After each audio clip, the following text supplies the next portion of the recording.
टीव्हीवर सुरू होतं की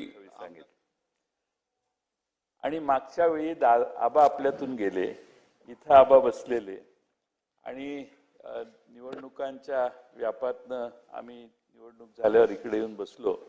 आबांचा गाल सुजलेला. त्यावेळी मी दादांना म्हटलं, दादा तुम्ही माझ्याकडे जे भाषण केलं ते आज खरं ठरलं. तुम्ही सांगत होता हे व्यसन करू नका आणि आबांना ते व्यसन सोडवता आलं नाही. आज आबा व्यसनामुळं असेल, आबांसारखा एक दिग्गज नेता आमच्यातून केला, पण जे ज्याचं चुकलंय ते तोंडावर सांगायचा दादांचा प्रचंड मोठा स्वभाव होता आणि वावगं कधी खपायचं नाही.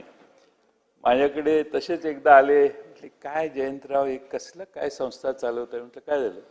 हे झाडच दिसत नाही तुमच्याकडे, हे काय चाललंय? म्हटलं माझ्याकडे या, कसे झाड आहेत बघा, असं त्यांच्या दरडावण्याच्या वाक्य शब्दात बोलले.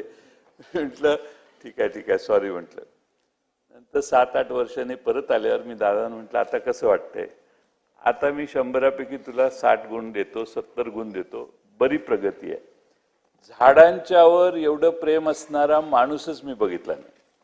आणि प्रत्येक झाड कुठल्या प्रकारचं आहे आणि त्या झाडाचं वैशिष्ट्य काय, ह्याची सावली किती पडणार हे दादांना पाठ असायचं आणि कुठल्या प्रकारची झाडं लावा हेही सांगायचे. एकदा मला दादांनी म्हटले, जयंतराव तुम्ही जरा बारामतीला या, मी तुम्हाला माझं घर दाखवतो. मी आणि माझी पत्नी आम्ही दोघं बारामतीला गेलो.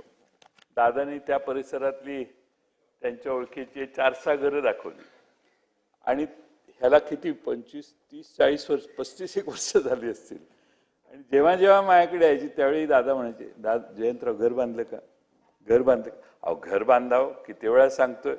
म्हणजे इतका व्यक्तिगत हे असायचा. मध्ये घरात माझ्या यायचं, म्हणते जयंतराव आता सुना आले, जरा तरी घराची व्यवस्था करा काहीतरी. घराच्या बद्दल दादा एवढे टची होते आणि दिसेल त्यावेळी काही नसलं तर ह्या विषयावर यायचे. त्यामुळं व्यक्तिगत जीवनात दादांचा जो वागण्याचा स्वभाव होता, मला वाटत नाही की अशा प्रकारची वागणूक ही नीटनेटकेपणाची, आपुलकीची आणि कडक स्वभावाची दुसऱ्या कुणाची आम्हाला कधी मिळाली असेल. खरं म्हणजे 98 साली दादा बँकेचे अध्यक्ष झाले, मी साखर संघाचा अध्यक्ष झालो. महाराष्ट्रात आम्ही दोघांनी दौरा काढायचं ठरवलं. मग विदर्भापासून सगळ्या कारखान्यांना, विदर्भ, मराठवाडा, खानदेश सगळ्या कारखान्यांना भेटी द्यायचा कार्यक्रम केला. काही कारखाने बँकेचे अध्यक्ष येणार आहेत, बँकेचे पैसे मिळाले पाहिजेत म्हणून कारखाना ऊस नसला तरी चालू ठेवायचे. एका कारखान्यावर आम्ही गेलो, त्या कारखान्यावर जाताना ऊस नव्हता.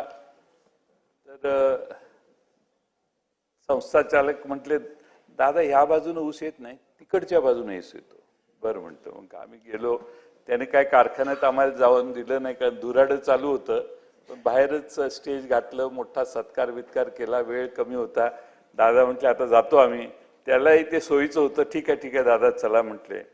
गाडीत बसल्या दादांना मी पुढे म्हटलं, दादा आता तिकडं आलो, आता इकडं निघालो, इकडं पण ऊस नाही, तिकडं पण ऊस नाही. आता दादांनी लावला त्याला फोन. हे म्हटले काय सांगतो? म्हटले इकडेही ऊस नाही, तिकडेही ऊस नाही, तू काय आम्हाला मूर्ख बनवतो का? एवढे दादा फोनवर त्या कारखान्याच्या अध्यक्षाला बोलले. सांगायचा मुद्दा की जे समोर दिसतंय त्याचा तिकडेच तुकडा पाडण्याचा स्वभाव दादांचा आम्ही फार जवळून बघितला. खरं म्हणजे आज परिस्थिती बदललेली आहे, पण बदललेल्या प्रत्येक राजकीय लोकांना असं वाटायचं की दादा फार तापट आहेत आणि चिडतात, पण दादा फार धोरणी होते. दादांची राजकीय समज प्रचंड जास्त होती आणि पुढं काय होऊ शकतं, काय करणार आहे आणि आपली ताकद किती याचा दादाने एवढा कदाचित कुणाला अंदाज नव्हता.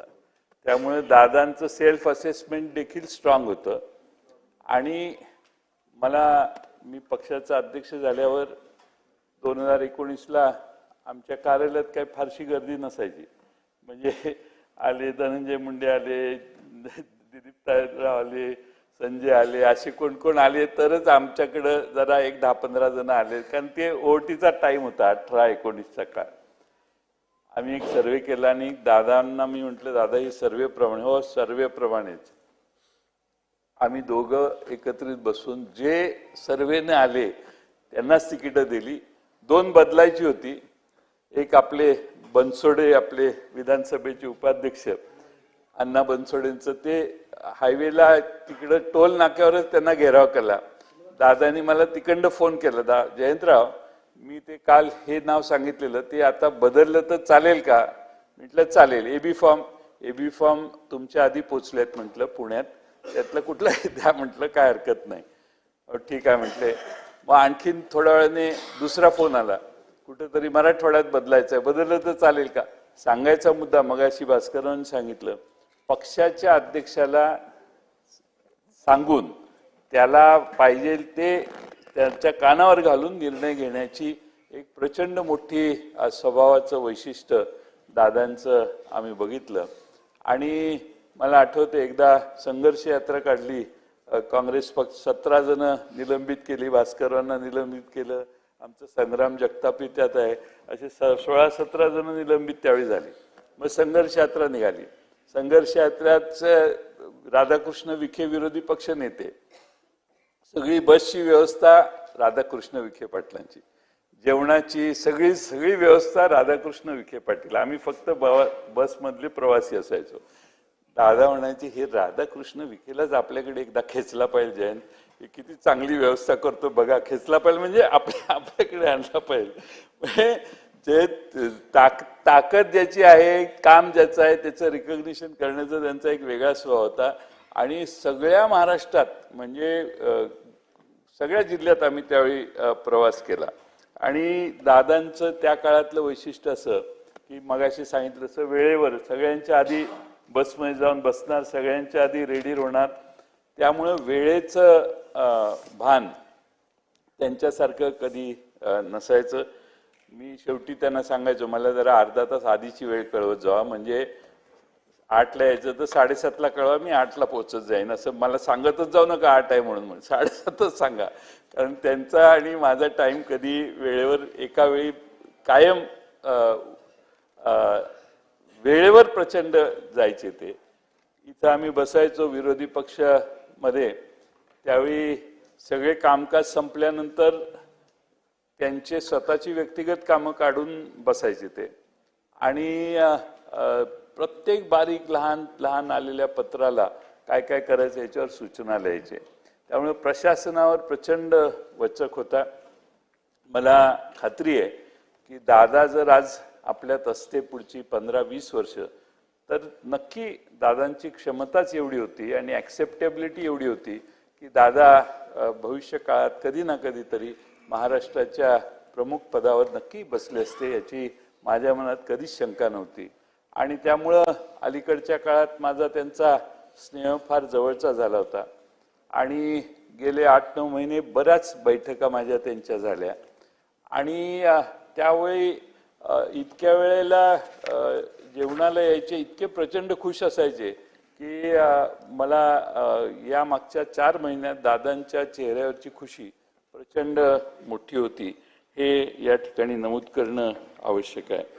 खरं म्हणजे आज महाराष्ट्रामध्ये जे समाजकारण राजकारण आहे, ते सगळं समाजकारण राजकारण हे वेगळ्या प्रकारचं आहे. मी त्याच्यावर जाणार नाही, कारण आज ही आपण दादांना श्रद्धांजली वाहतोय. पण दादांना शरद पवार साहेबांच्या बद्दल प्रचंड अभिमान असायचा. मध्ये महापालिकेच्या निवडणुकीत त्यांनी भाषण करताना कोणाला म्हटले मला माहित नाही, म्हटले तू असशील मोठ्या बापाचा, पण मी पण कमी नाही, मी पण मोठ्या काकांचा पुतण्या आहे, तुझ्या बापापेक्षा माझा काका लय मोठा आहे. याच्यातनं त्यांना ठीक आहे मतभेद झाले असतील,